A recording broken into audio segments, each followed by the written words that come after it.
53장. 내가 울타리를 친 토지구역을 벗어나 섭지대로 나왔을 무렵 보름달이 막 떠오르긴 했지만 캄캄한 밤이었다. 섭지대의 어두운 지평선 너머로 띠 모양의 맑은 하늘이 약간 보였으나 그것은 커다란 붉은 달을 제대로 보여주지도 못할 만큼 가느다란 띠에 불과했다. 몇 분이 채 지나지 않아 달은 그 맑은 구역에서 위로 올라가 산처럼 층층이 쌓인 구름 속으로 사라져버렸다. 우울한 바람이 부는 가운데 섭지대는 아주 음산했다. 낯선 사람이라면 이런 섭지대를 견디기 힘든 곳으로 여겼을 것이다. 나한테조차 섭지대는 너무나 마음을 짓누르는 듯이 느껴져서 나는 거의 돌아가고 싶은 심정이 되어 걸음을 주춤거렸다. 하지만 나는 그곳을 잘 알고 있었고 이보다 훨씬 더 어두운 밤에도 길을 잘 찾아갈 수 있을 정도였다. 게다가 여기까지 와서는 되돌아간다는 게 영 구실이 서지 않는 일이었다. 그리하여 나는 원치 않게 그곳에 온 것과 마찬가지로 원치 않게 계속해서 나아갔다. 내가 택한 길의 방향은 내 옛 고향 집이 있는 쪽도 아니었고 옛날에 죄수들을 추적해 가던 방향도 아니었다. 나는 감옥선이 멀리 떨어져 있는 쪽을 등진 채 계속해서 걸어갔다. 모래톱 위 저 멀리 예의 그 등대 불빛이 보이긴 했지만 그것들도 내 어깨 너머로만 보였다. 나는 석회 굽는 가마가 있는 곳을 옛 포병대 자리만큼 잘 알고 있었다. 하지만 그 둘은 서로 몇 킬로미터나 떨어져 있었다. 그래서 그날 밤 각각의 지점에서 불빛이 타오르고 있었다면 그들 두 밝은 불빛 반점 사이에는 아무것도 없는 지평선이 길게 가로놓여 있었을 것이다. 처음 얼마 동안 나는 섭지대의 출입문 몇 개를 여닫고 가야 했으며 이따금씩 뚝길 통행로에 누워있던 소들이 일어나서 풀밭이나 갈대밭 사이로 어기적 피해 내려가는 동안 가만히 서서 기다려야만 하기도 했다. 하지만 얼마 후에는 섭지대 전체가 내 독차지가 된 것처럼 보였다. 그 후로 다시 30분이 지나고 나서야 나는 석회 굽는 가마 근처에 이르렀다. 석회는 숨막힐 듯한 냄새를 느리느리 피우며 불에 타고 있었다.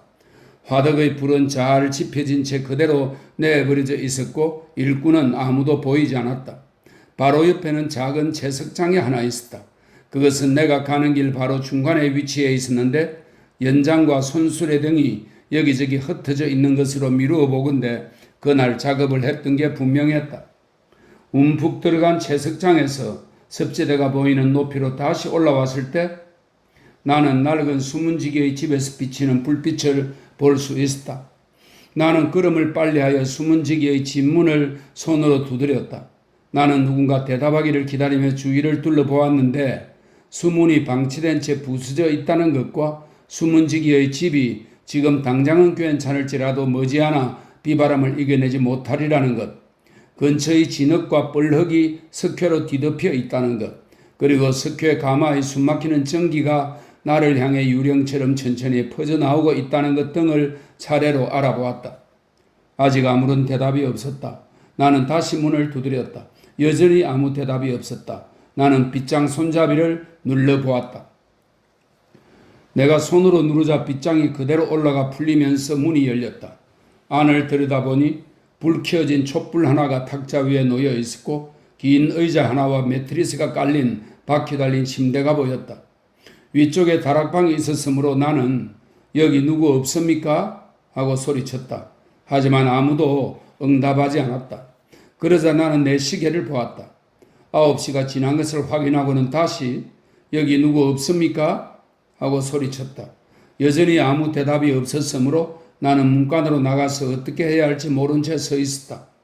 비가 심하게 쏟아지기 시작했다. 이미 보았던 풍경 밖에는 아무것도 보이는 게 없었으므로 나는 돌아서서 집으로 다시 들어갔다. 그러고는 문간의 지붕 바로 밑에서 어둠 속을 내다보며 서 있었다. 틀림없이 누군가가 조금 전까지 그곳에 있었고 따라서 곧 돌아올 것이라고?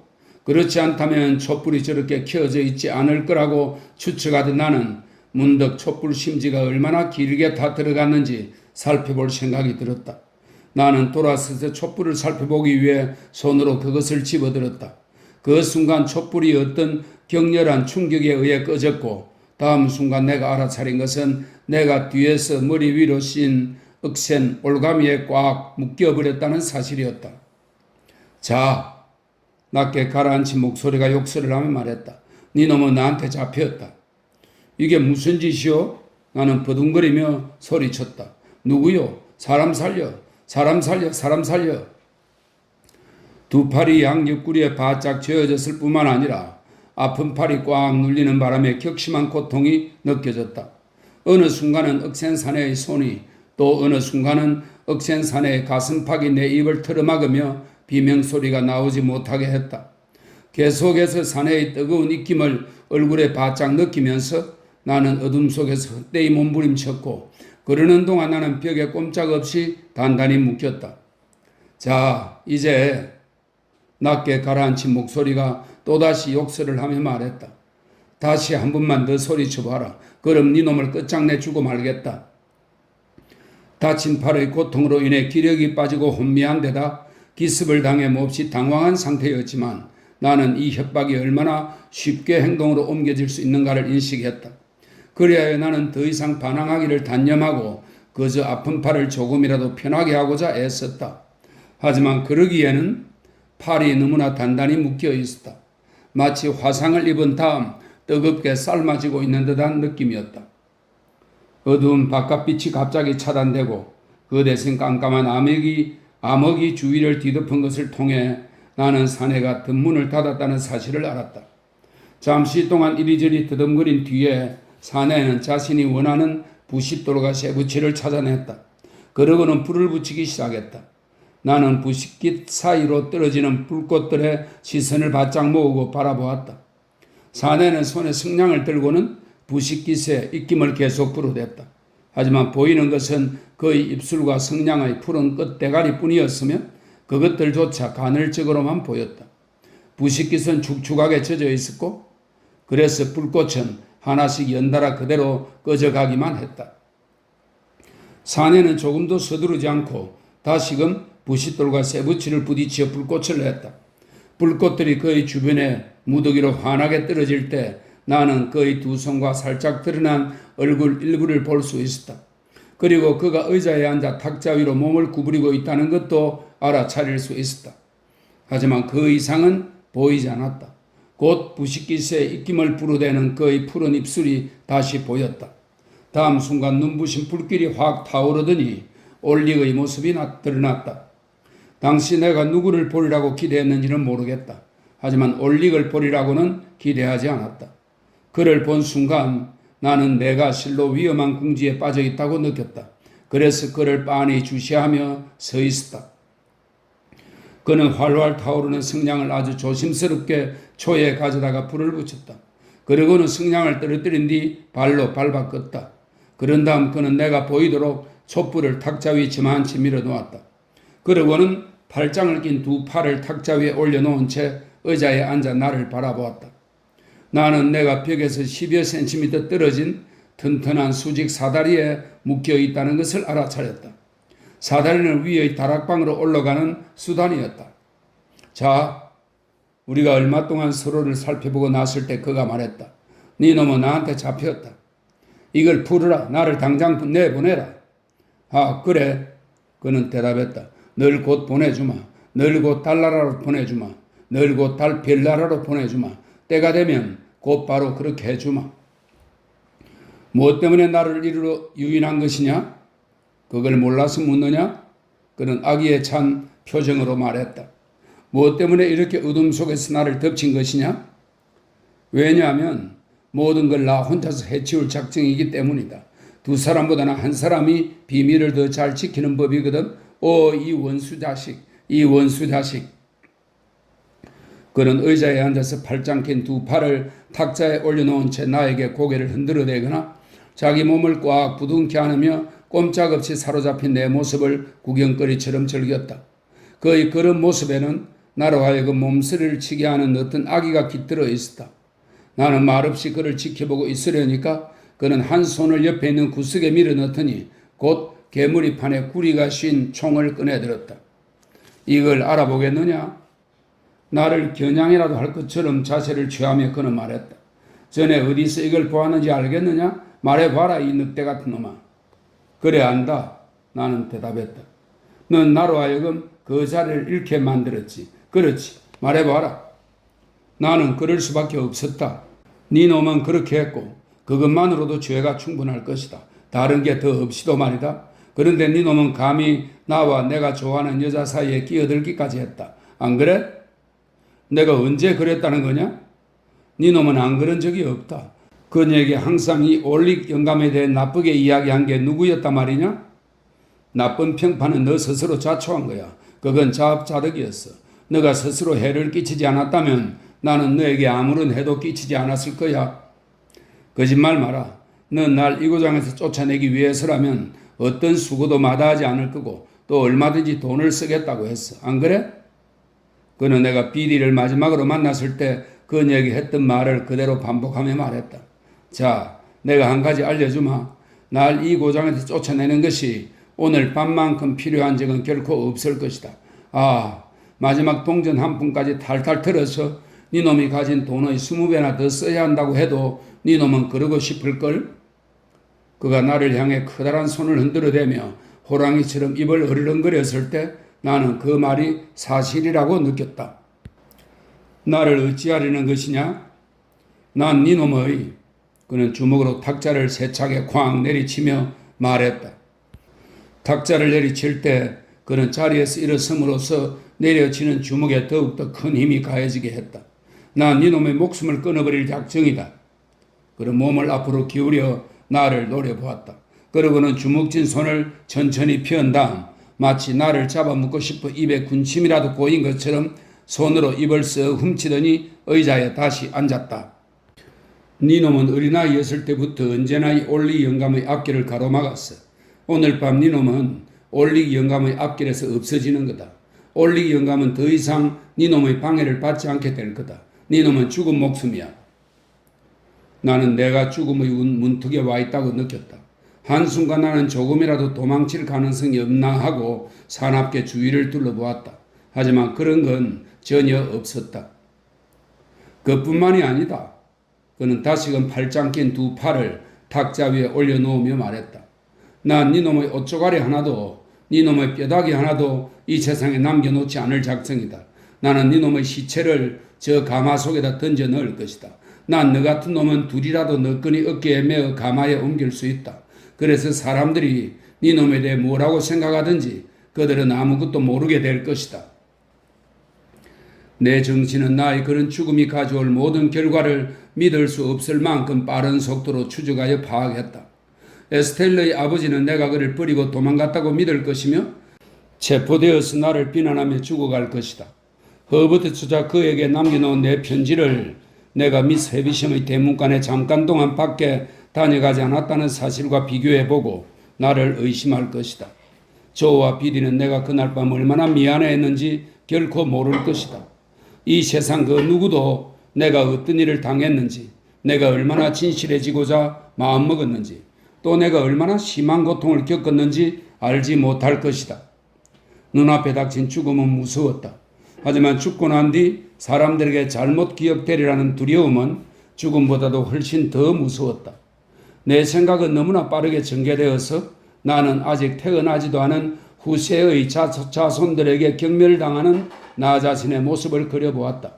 그 악당 녀석의 말이 그의 입술을 아직 다 벗어나기도 전에 말이다. 자, 이 늑대 같은 놈아, 그는 말했다. 네 놈을 다른 짐승 새끼처럼 죽여버리기, 그게 바로 내가 마음먹은 것이고 바로 그러려고 네 놈을 이렇게 묶은 것이다.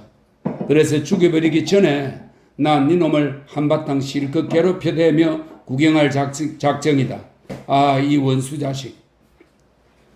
도움을 청하는 비명을 질러볼까 하는 생각이 다시금 내 마음을 스쳤다. 그곳이 외딴 곳이며 어떤 도움도 바랄 수 없다는 사실을 누구보다도 잘 알고 있었지만 말이다. 하지만 그가 흡족한 얼굴로 나를 바라보며 앉아있을 때 그에 대한 경멸과 혐오감이 나로 하여금 입을 굳게 다물고 버틸 수 있도록 도와주었다. 무엇보다도 나는 그에게 애원하지 않기로, 그리고 비록 미약하지만 마지막 순간까지 그에게 저항하다가 죽기로 작정했다. 급박한 그의 극한 상황에서 다른 모든 사람들에 대한 내 생각은 부드러워졌으며 나는 겸손하게 하늘의 용서를 빌었다. 그리고 사랑하는 사람들에게 아직 아무런 작별도 구하지 못했고 또 작별을 구할 수도 없게 되었다는 생각과 그들에게 내 처지를 설명할 수 없고 내 가련한 잘못들에 대한 그들의 동정을 청할 수도 없다는 생각으로 인해 내 가슴은 미어져 녹아내리는 듯 했다. 하지만 그럼에도 불구하고 나는 만약 할 수만 있다면 죽어가면서라도 그를 죽이고 말 작정이었다. 그는 술을 마신 상태였다. 그래서 그의 두 눈은 빨갛게 충혈되어 있었다. 그의 목에는 주석 술병이 걸려 있었는데 나는 예전에는 그가 음식물을 그렇게 걸고 다니는 것을 자주 보았다. 그는 술병을 입술로 가져가더니 거칠게 한 모금 들이마셨다. 강한 독주 냄새와 함께 술 기운이 삽시간에 그의 얼굴로 퍼져나가는 것이 보였다. 야, 늑대 같은 놈. 그는 다시 팔짱을 끼며 말했다. 이 올릭 영감이 니놈한테 말할 게 있다. 니놈의 악발이 누나를 죽게 한 것은 바로 니놈이었어. 다시금 내 정신은 아까처럼 믿을 수 없을 만큼 빠른 속도로 누나에 대한 공격과 누나가 당한 부상 그리고 사망에 이르기까지 그 전 과정을 하나도 빠짐없이 훑고 지나갔다. 그의 느리고 머뭇거리는 말이 입에서 소리로 형성되어 흘러나오기 전에 말이다. 그건 너였어, 이 악당아. 나는 말했다. 내 분명히 말하는데 그건 니놈의 소행이었어. 다시 말하는데 그건 니놈 때문에 일어난 일이었어. 그는 그렇게 쏘아붙이더니 총을 집어들고는 우리 둘 사이의 허공을 개머리판으로 한번 콱 찍었다. 오늘 밤 니놈을 덮친 것처럼 난 뒤에서 그녀를 덮쳤지.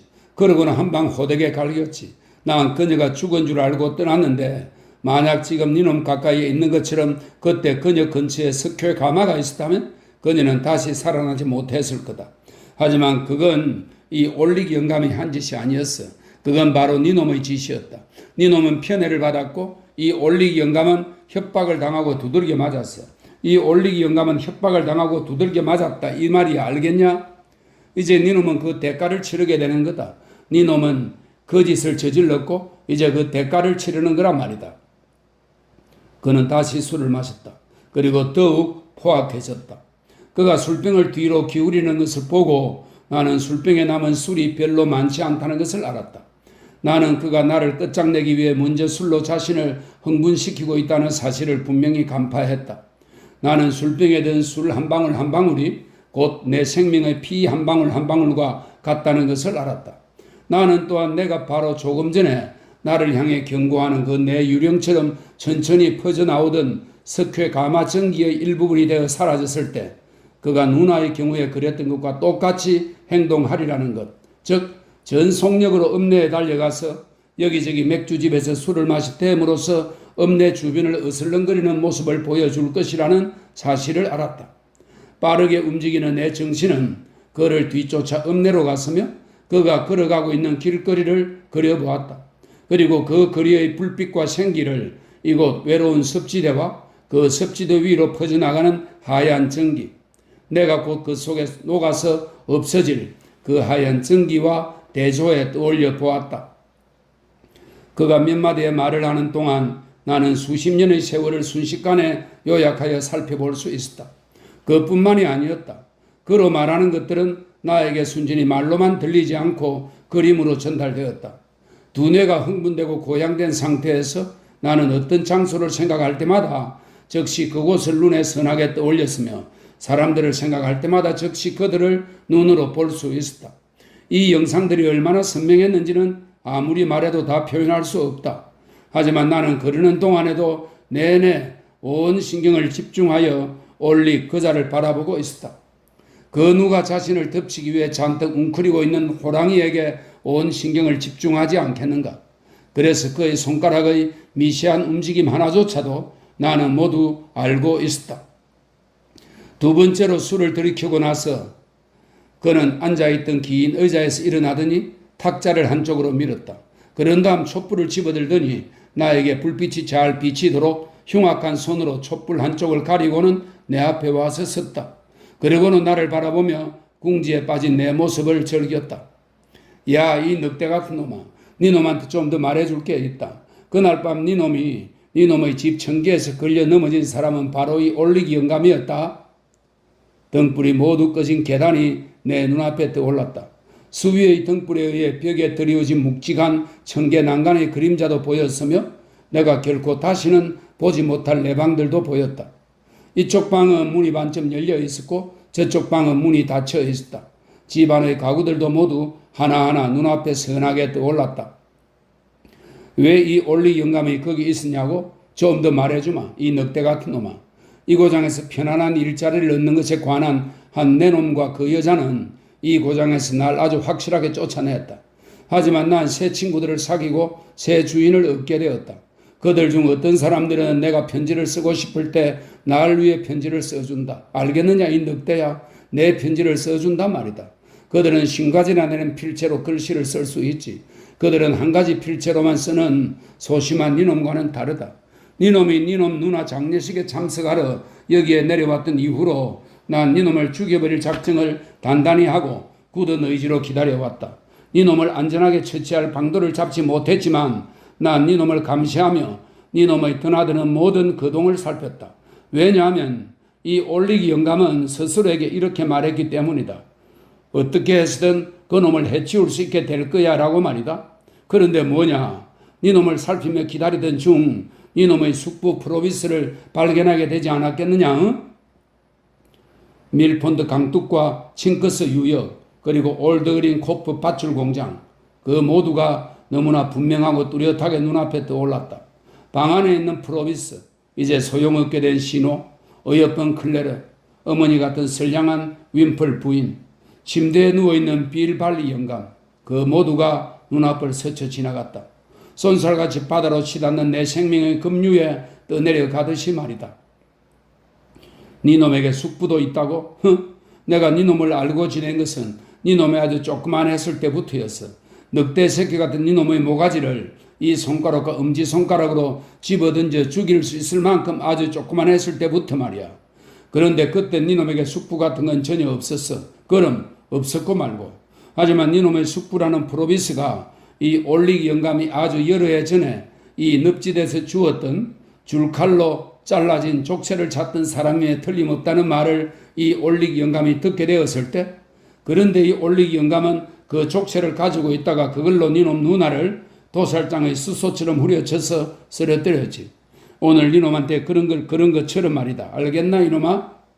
이 올리기 영감이 그 말을 듣게 되었을 때 알겠냐 이놈아? 그는 난폭하게 날 조롱하면서 촛불을 나에게 아주 바짝 갖다 대고 휘둘렀다. 나는 촛불의 뜨거운 불길을 피해 얼굴을 한쪽으로 돌려야 했다. 아하! 그는 촛불을 다시 한번 바짝 들이댄 뒤 웃음을 터뜨리며 소리쳤다. 한번 불에 대해 나이는 불을 무서워하는 법이랬다.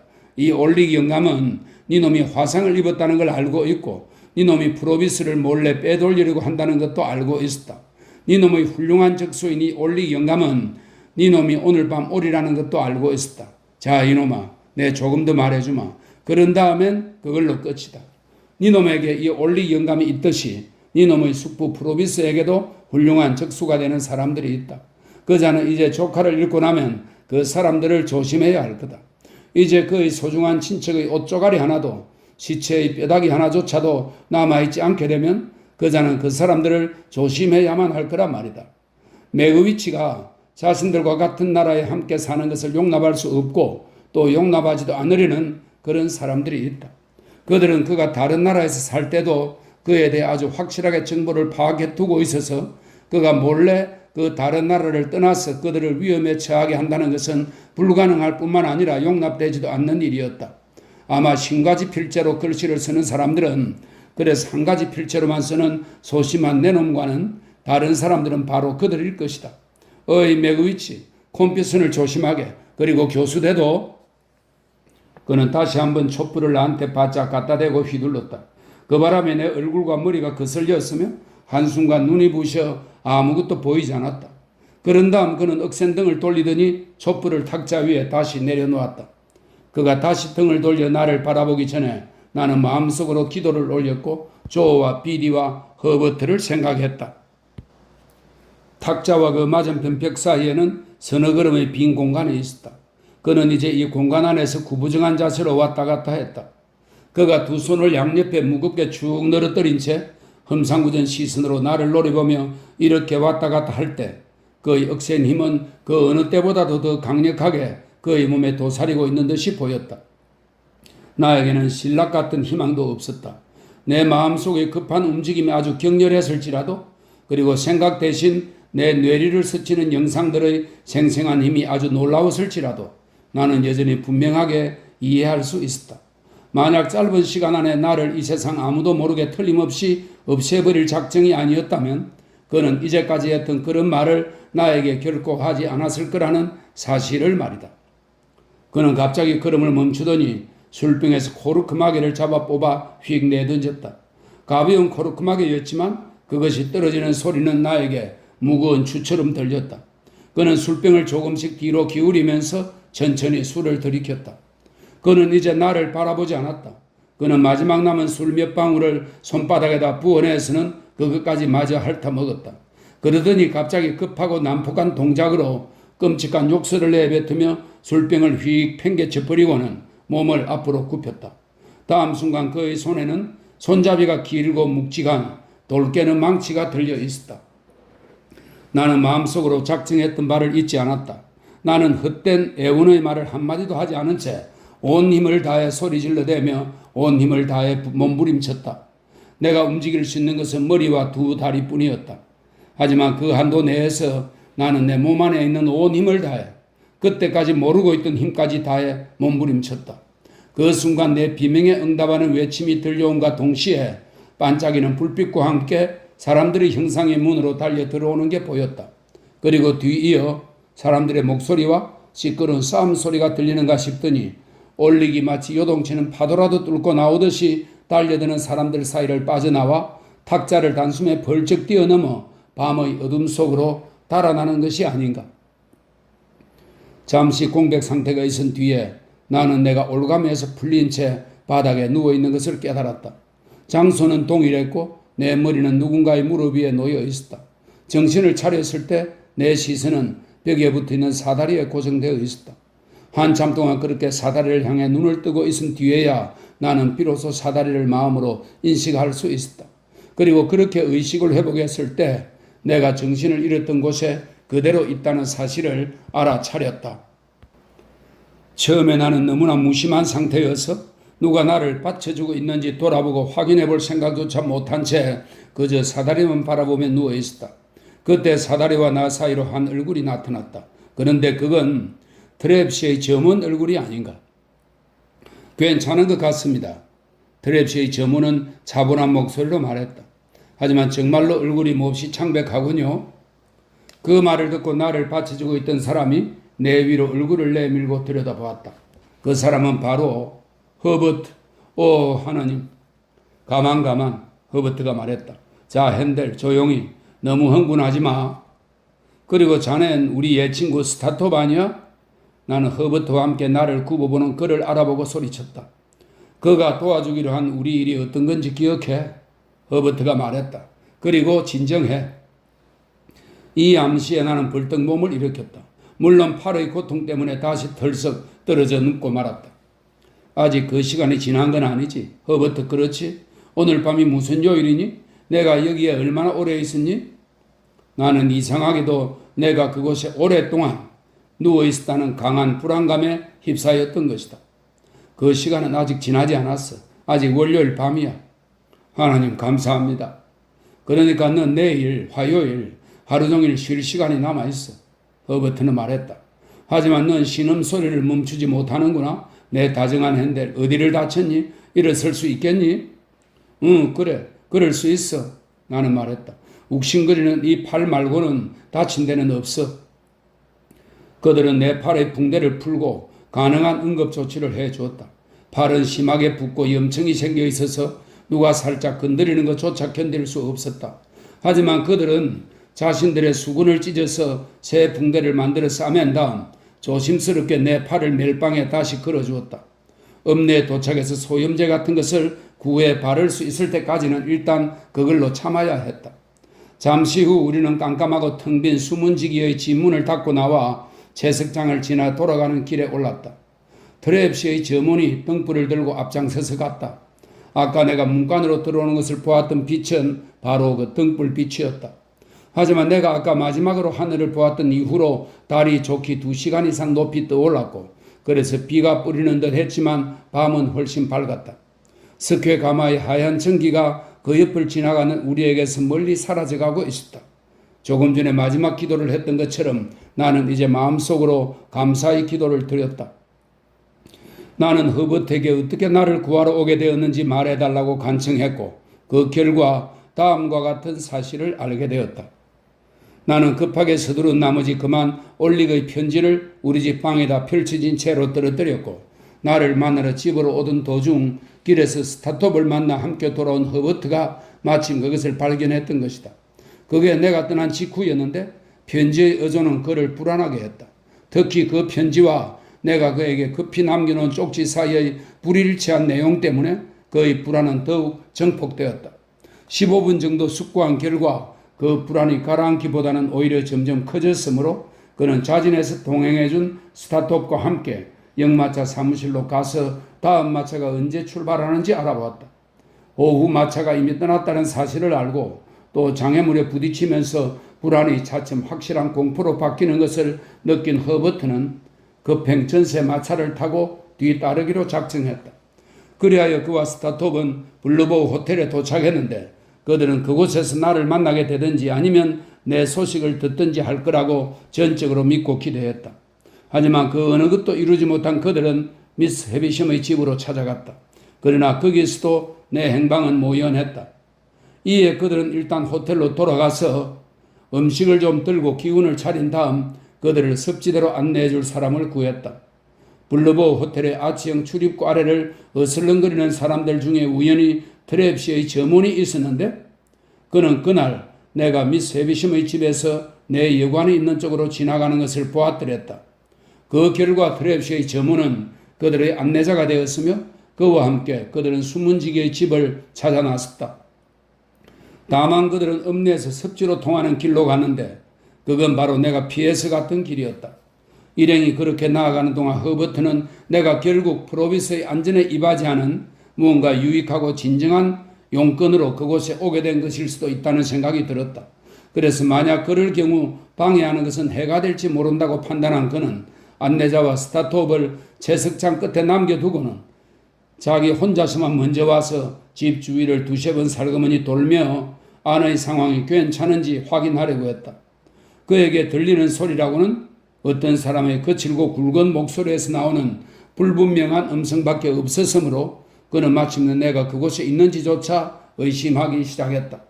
그런데 바로 그 순간 갑자기 내 비명소리가 크게 들려왔으며 이에 그는 즉시 응답하며 안으로 뛰어들어갔고 바로 뒤이어 스타톱과 트랩시의 점원도 달려왔던 것이다. 내가 허버트에게 숨은지기의 집안에서 일어났던 일을 이야기했을 때 그는 비록 밤늦은 시각일지라도 즉시 읍내의 치안 판사에게 가서 영장을 발부받고자 했다. 하지만 나는 이미 그럴 경우 우리는 그곳에 오래 지체하거나 다시 돌아와야만 하게 되어 프로비스한테 치명적인 상황이 초래될 수도 있다고 판단한 상태였다. 이런 난점을 부정하는 것은 불가능했으므로 우리는 그날 밤 올릭을 추적할 모든 생각을 포기했다. 그리고 현재의 상황에서는 당분간 트랩시의 점원에게도 이 문제를 다소 가볍게 이야기하는 것이 신중한 처사라고 우리는 판단했다. 확신하건대 트랩시의 점원은 만약 자신이 개입해 내가 스퀘 가마에 던져지는 것을 모면했다는 사실을 알았다면 실망의 충격을 아주 크게 받았을 것이다. 물론 이건 트랩시의 점원의 본성이 악랄해서가 아니라 그저 그가 활력이 너무나 넘쳐나는 그래서 다른 사람을 희생해서라도 짜릿한 변화와 흥분을 바라는 기질의 소유자였기 때문이다. 우리가 그와 헤어질 때 나는 사례의 표시로 그에게 이기니를 주었다. 그리고 그동안 그에 대해 나쁘게 생각했던 것을 미안하게 생각한다고 말했다. 수요일이 임박해 있었으므로 우리는 그날 밤 바로 셋이 다 함께 급행 전세 마차를 타고 런던에 돌아가기로 결정했다. 그날 밤 사건에 대한 이야기가 동네에 퍼지기 전에 그곳을 빠져나가는 게 좋을 것이기 때문에 특히 더 그랬다. 허버트는 내 발을 물약을 커다란 병으로 하나 가득 구했다. 그것을 밤새도록 팔에 발라댄 덕분에 나는 여행하는 동안 고통을 간신히 참아낼 수 있었다. 우리가 템플에 도착한 것은 동이 틀 무렵이었다. 나는 즉시 침대로 가서 하루 종일 누워 있었다. 침대에 누워 있는 동안 나는 내가 알아 누워서 내일의 일을 하지 못하는 상태가 될지도 모른다는 강한 두려움에 휩싸였다. 두려움이 얼마나 심했는지 그것으로 내가 기력을 탕진하여 쓰러지지 않았다는 게 놀라울 지경이다. 전날 밤에 겪은 정신적 고통과 시련에다 이런 두려움까지 겹친 상태에서 나는 아마 내일 일에 대한 엄청난 책임감만 없었다면 실제로 틀림없이 그렇게 되고 말았을 것이다. 그만큼 내일의 일은 몹시 걱정스럽게 기다려온 아주 중대한 일이었으며 그 결과를 금세 알 수 있으면서도 그 결과를 전혀 예측할 수 없는 참으로 불확실한 일이었다. 그날 프로비스와의 연락을 상감해 조심해야 한다는 것은 그 무엇보다도 명백한 사실이었다. 하지만 바로 이것 때문에 내 불안은 다시 더 커졌다. 발소리가 날 때마다 그리고 무슨 소리가 날 때마다 나는 화들짝 놀라며 그가 발각되어 체포당했으며 이제 나한테 그 소식을 전하러 사람이 오고 있구나 하고 믿었다. 나는 그가 체포되었다는 것을 알고 있다고 확신하면서 단순한 두려움이나 예감을 넘어서는 무언가가 내 마음에 느껴진다고. 따라서 일은 이미 일어난 사실이며 나는 그것을 신비스러운 직감으로 알고 있다고 믿었다. 시간이 흐르고 아무런 나쁜 소식도 오지 않자 그리고 날이 저물고 어둠이 내리자 이제 내일 아침이 되기 전에 상처가 악화되어 움직이지 못하게 되면 어쩌나 하는 짙은 공포가 나를 완전히 지배했다. 뜨겁게 달아오른 내 팔은 욱신욱신 쑤셨으며 머리도 뜨겁게 달아오른 채 욱신욱신 쑤셨다. 나는 정신이 오락가락해지기 시작했다고 상상했다. 그래서 정신을 똑바로 차리기 위해 높은 숫자까지 수를 세어보았으며 내가 기억하고 있는 산문이나 운문 구절들을 되풀이해 외워보기도 했다. 그러다가 이따금 피곤한 나머지 정신이 잠시 풀리는 바람에 얼마 동안 졸거나 외우던 것을 잊어먹기도 했는데 그럴 때면 나는 깜짝 놀라며 이렇게 중얼거리곤 했다. 이제 올 것이 왔구나. 내가 마침내 정신 착란을 일으키고 있구나. 허버트와 스타톱은 나를 하루 종일 가만히 누워있게 했다. 그리고 내 팔을 계속해서 치료해주는 한편 열을 가라앉히는 음료를 주었다. 나는 잠에 빠져들었다가도 항상 숨은지기의 집에서 했던 착각, 즉 오랜 시간이 경과해서 그를 구할 기회를 놓쳐버렸다는 생각으로 벌떡 잠에서 깼다. 한밤중에도 나는 침대에서 일어나 내가 24시간 동안이나 잠들어 있었고 그래서 수요일 이미 지났다고 확신하며 허버트에게로 달려갔다. 그것은 내 초조함의 마지막 분출이었는데 왜냐하면 그것을 끝으로 나는 기력이 다해서 깊은 잠에 빠져들었기 때문이다. 내가 다시 창밖을 내다보았을 때 수요일 아침이 밝아오고 있었다. 다리 위의 깜빡이는 가로등 불빛들은 벌써 창백해져 있었다. 막 떠오르기 직전의 태양으로 인해 지평선은 불타는 섭지대처럼 보였다. 아직 검고 신비스럽게 보이는 강에는 차갑게 회색으로 변하고 있는 다리들이 걸쳐져 있었고 그 다리들의 꼭대기에는 타오르는 하늘의 따뜻한 아침빛으로 여기저기 물들어 있었다. 밀집해 있는 지붕들과 유난히도 맑은 하늘에 높이 솟은 교회의 망루와 뾰족 탑 등을 바라보고 있을 때 태양이 마침내 위로 올라왔다. 그러자 강에서 장막이 그치는 것처럼 보이더니 수백만 개의 불꽃이 강물 위로 터져나왔다. 그러자 나한테서도 역시 장막이 그치는 것 같았으며 나는 튼튼하고 건강해진 느낌이 들었다. 허버트는 아직 침대에서 잠들어 있었고 우리의 옛 학업 친구도 소파에서 자고 있었다. 나는 도움 없이는 옷을 차려입을 수 없었다. 하지만 아직 타고 있는 벽난로 불은 지필 수 있었다. 그런 뒤 나는 그들을 위해 약간의 커피를 준비했다. 한참 후 그들도 튼튼하고 건강한 모습으로 벌떡 일어났으며 우리는 창가에서 맵싸한 아침 공기를 맞으며 아직 우리 쪽으로 흐르고 있는 조수를 바라보았다. 9시가 되어 조수가 바뀌거든. 허버트가 명랑하게 말했다. 우리를 기다리며 대기하고 계세요. 거기 밀폰드 강둑에 계신 당신은 말입니다.